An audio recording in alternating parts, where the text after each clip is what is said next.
Assalamualaikum warahmatullahi wabarakatuh. Bismillahirrahmanirrahim. Alhamdulillahil qawiyyi sultanuh, al-wadihil burhanuh, al-mabsut fil wujud karamuhu wa ihsanuh.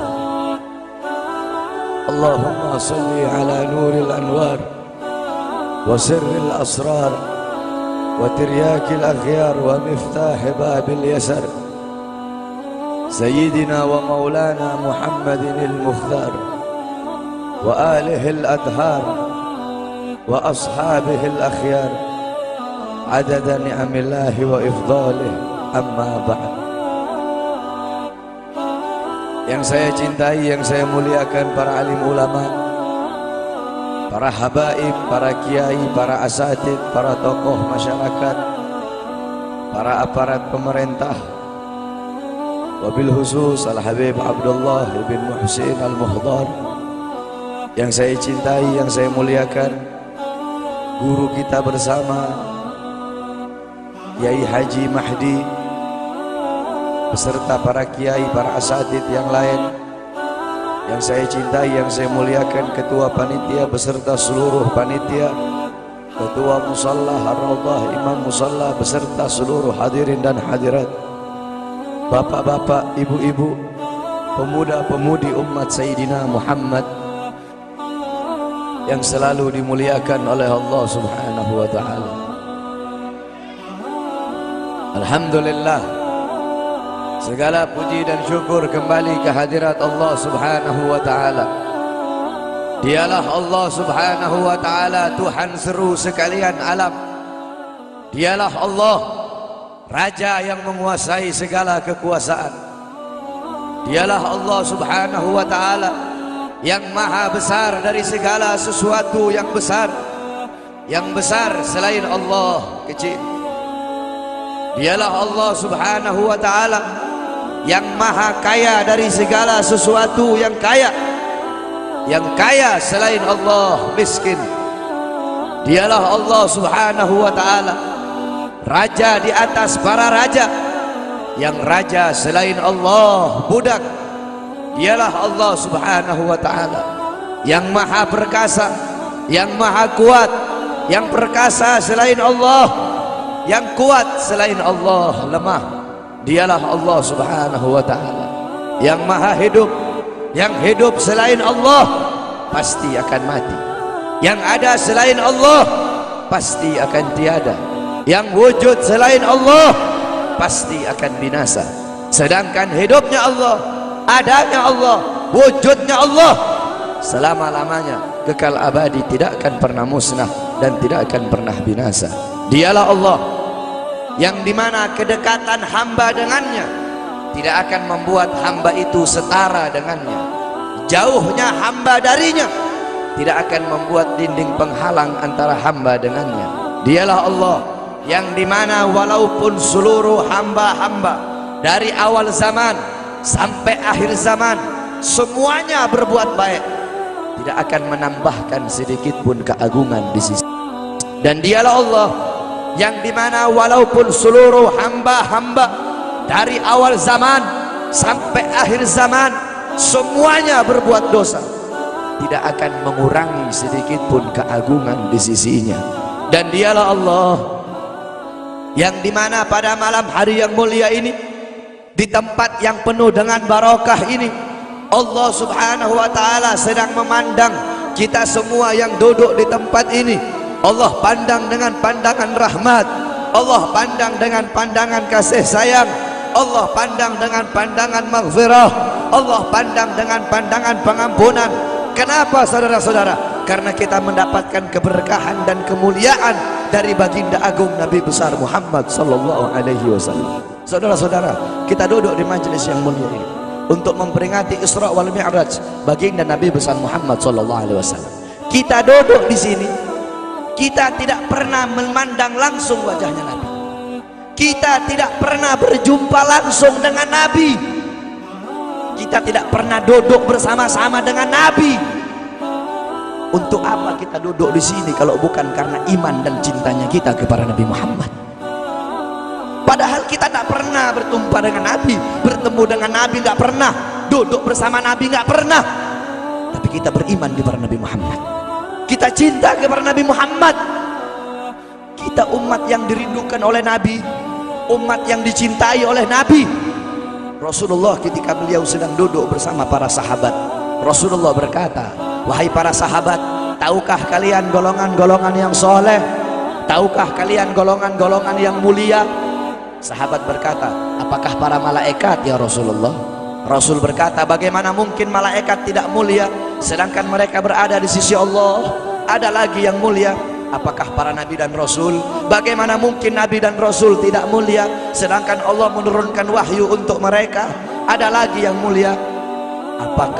Apakah kami ya Rasulullah? Bagaimana mungkin kalian para sahabatku tidak mulia sedangkan aku berada di tengah-tengah kalian? Ada lagi yang mulia. Kata sahabat, Allah dan engkau yang lebih tahu ya Rasul. Rasulullah menundukkan kepala, Nabi Muhammad menundukkan kepala.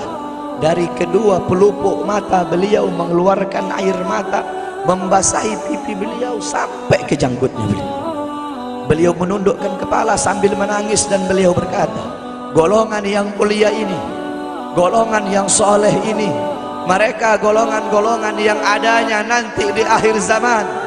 Mereka tidak pernah duduk bersamaku, mereka tidak pernah memandang wajahku, mereka tidak pernah mendengar langsung kata-kataku, akan tetapi mereka beriman kepadaku, kata Rasul.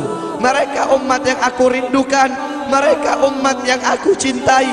Tuba liman yarani wa amana bi, wa tuba summa tuba summa tuba liman lam yarani wa amana bi. Sungguh beruntung orang-orang yang beriman kepadaku, kemudian orang-orang yang melihatku kemudian beriman kepadaku. Dan sungguh beruntung, dan sungguh beruntung, dan sungguh beruntung. 3 kali keberuntungan, 3 kali kemuliaan bagi orang-orang yang tidak pernah melihatku akan tetapi mereka beriman kepadaku. Siapa? Kita umat Nabi Muhammad SAW. Kita tidak pernah memandang wajah Nabi, tidak pernah berkumpul dengan Nabi, tapi kita beriman kepada Nabi Muhammad. Apalagi kita umat Islam Indonesia, umat Islam Indonesia, umat yang dicintai oleh Rasulullah As-Sayyid Al-Habib Muhammad bin Alwi Al-Maliki. Ketika beliau berziarah ke makam Nabi Muhammad, dalam keadaan sadar beliau berjumpa langsung dengan Nabi Muhammad. Di belakang Nabi Muhammad ada ribuan orang. Habib Muhammad pun bertanya, ya Rasulullah, siapa yang ada di belakangmu ini ya Rasulullah? Ribuan orang ini, ribuan golongan ini, siapa ya Rasulullah? Rasulullah berkata, ini mereka yang ada di belakangku. Mereka adalah umat Islam yang aku cintai. Mereka umat Islam yang ada di Indonesia, kata Rasulullah SAW. Kita dicintai oleh Rasul. Kenapa? Coba kita lihat di Indonesia, saudara-saudara. Kalau bulan Maulud, kalau bulan Rabiul Awal, di kampung-kampung, di musola-musola, setiap masjid, setiap langgar, setiap pesantren, setiap RT, setiap RW pasti bikin maulid Nabi Muhammad. Kalau udah bulan Rajab, setiap pesantren, musola, masjid, kampung, RT, RW pasti bikin Isra wal Mi'raj baginda Nabi besar Muhammad. Negara-negara yang lain, tempat-tempat yang lain tidak seperti kita, saudara-saudara. Makanya kita menjadi umat yang dicintai oleh Rasul, umat yang dimuliakan oleh Nabi Muhammad, umat yang dirindukan oleh Nabi Muhammad SAW. Allah berkata dalam Al-Quran, laqad ja'akum rasulun min anfusikum azizun alaihi ma'anittum harisun alaikum bil mu'minina raufur rahim. Hei sekalian umat manusia, yang kaya, yang muda, yang tua, yang muda, yang kaya, yang miskin, mulai pejabat sampai rakyat, ulama sampai umat. Hei sekalian umat manusia, laqad ja'akum, telah sampai kepada kalian, telah datang kepada kalian rasulun, utusan Allah, min anfusikum, dari golongan kalian manusia, azizun alaihi ma'anittum, sungguh berat baginya penderitaan yang kau alami, sungguh berat baginya kesusahan yang kau alami. Sebelum kalian susah, dia lebih dahulu susah. Sebelum kalian menderita, dia lebih dahulu menderita. Sebelum kalian menangis, dia lebih dahulu menangis. Sebelum kalian berdarah, dia lebih dahulu berdarah. Azizun alaihi ma'antum, harisun alaikum, dia menjaga kalian, menjaga akidah kalian, keyakinan kalian, tauhid kalian, syariat kalian, sholat kalian, agar kalian tidak menyimpang, agar kalian tidak tersesat, agar kalian tetap berada di jalannya Allah.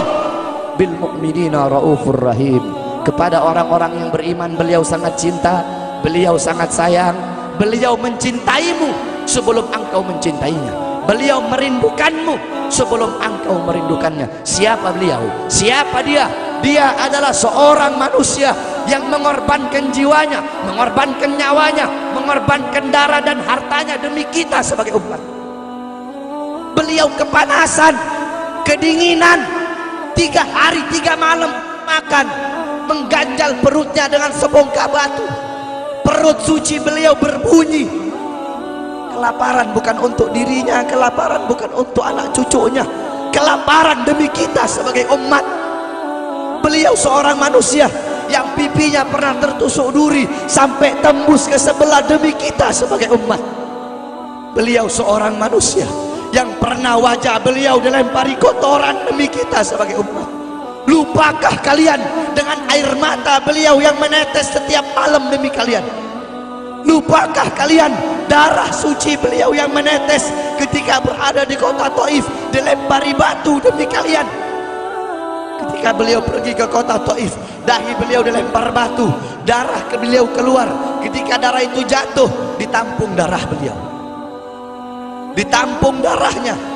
Sahabat berkata, ya Rasul, kenapa kau tampung darahmu ya Rasul? Rasul berkata, andaikan darahku jatuh di atas tanah Taif, penduduk kota Taif akan ditenggelamkan oleh bumi, sedangkan mereka adalah umatku. Luar biasa kasih sayang Nabi kepada kalian. Tetapi kita sebagai umat tidak tahu diri. Kita sebagai umat merusak sunnahnya.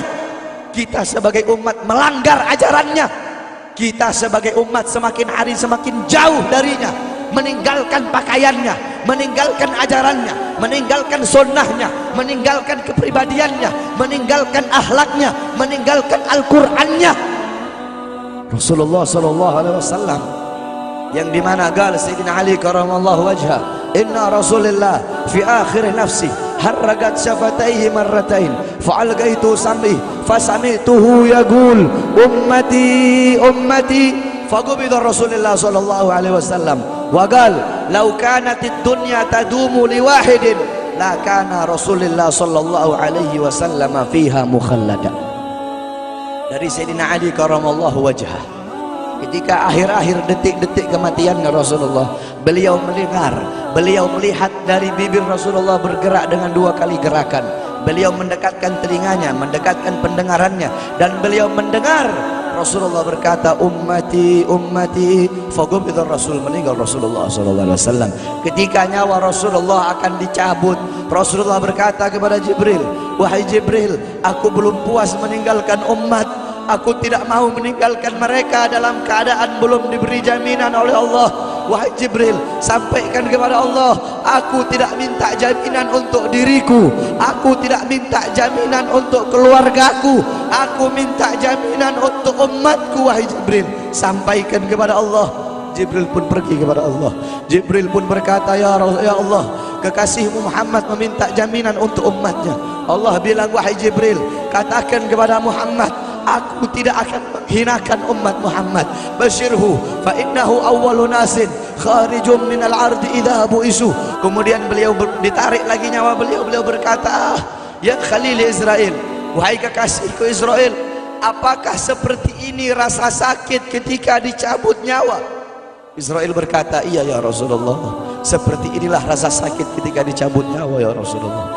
Apakah rasa sakit seperti ini juga yang kelak, yang ya Allah, biar aku menanggung sakratul maut seluruh umat. Ya Allah, mereka tidak akan kuat, mereka tidak akan sanggup. Aku nabi mereka, aku pemimpin mereka, biar aku menanggung beban penderitaan sakratul maut mereka. Ya Allah, biar aku menanggung sakratul maut umatku. Ya Allah, di mana kita sebagai umat? Apa yang telah kita lakukan untuk Nabi Muhammad? Nabi Nabi berkorban untuk kita di saat detik-detik terakhir nafasnya, tidak memikirkan rasa sakitnya, tidak memikirkan pedihnya, tidak memikirkan beratnya. Beliau memikirkan nasib kita sebagai umat. Kelak di yaumil qiyamah, ketika para nabi dan para rasul berkata, nafsi nafsi nafsi nafsi, diriku sendiri, jiwaku sendiri, aku urus urusanku sendiri, aku tidak bisa nolong kalian. Ketika para nabi dan rasul mereka tidak bisa menolong kita, Rasulullah Muhammad ibni Abdullah, Nabi Muhammad bersujud kepada Allah, Nabi Muhammad bertekuk lutut, beliau bermohon kepada Allah. Beliau berkata, ya Allah, aku tidak minta pengampunan untuk diriku, wala Fatimah wala Hamzah. Aku tidak minta pengampunan untuk Fatimah, aku tidak minta pengampunan untuk Hamzah. Aku cuma minta pengampunan untuk umatku ya Allah, untuk umatku ya Allah. Rasulullah tidak meminta pengampunan untuk dirinya, tidak meminta pengampunan untuk anaknya, tidak meminta pengampunan untuk paman bibinya, tidak meminta pengampunan untuk keluarga atau anak cucunya, tetapi beliau meminta pengampunan untuk kalian sebagai umat. Karena begitu cintanya beliau kepada umat, karena begitu sayangnya beliau kepada umat, sampai beliau berkata, lau yushaku ahadukum bisyaukatin fi rijlih la ajidu ala maha fi qalbi. Andaikan kalian, salah satu dari kalian kakinya tertusuk duri, andaikan salah satu dari kita yang duduk di sini kaki kita ada yang terkena duri, pasti kita merasakan sakit. Apa kata Rasul? Maka aku tidak merasakan apa yang kalian rasakan, kecuali yang aku rasakan, sampai dalam hati aku rasakan rasa sakit kalian. Ya, bagaimana cintanya Rasul kepada kita? Apa yang sudah kita lakukan untuk Nabi? Sudahkah kita mengorbankan kedua mata kita untuk memandang hal-hal yang disukai oleh Nabi? Sudahkah mengorbankan kedua tangan kita memberi makan golongan-golongan yang dicintai oleh Nabi? Mengorbankan lidah kita untuk mendakwahkan, mensuarakan ajaran syiar Nabi? Sudahkah mengorbankan kedua kaki kita melangkah ke tempat-tempat yang diridhoi oleh Nabi? Kita masih belum bisa balas jasa Nabi, dan tidak akan pernah bisa membalas jasa Nabi Muhammad. Jangankan kita duduk di sini berjam-jam, walaupun kita duduk di sini sampai pagi kita duduk, seumur hidup kita duduk di sini, masih belum bisa membalas jasa Nabi Muhammad. Sekalipun kita merangkak, engkau merangkak dari rumahmu menuju makam Nabi, merangkak bukan dengan kaki, merangkak bukan dengan mata, bukan dengan tangan. Walaupun kalian merangkak dengan kedua mata dari rumah kalian menuju makam Nabi, itu masih belum bisa membalas jasa-jasa Nabi Muhammad sallallahu alaihi wasallam. Kita tidak bisa membalas jasa-jasa Nabi Muhammad. Kecintaan kita tidak ada apa-apanya.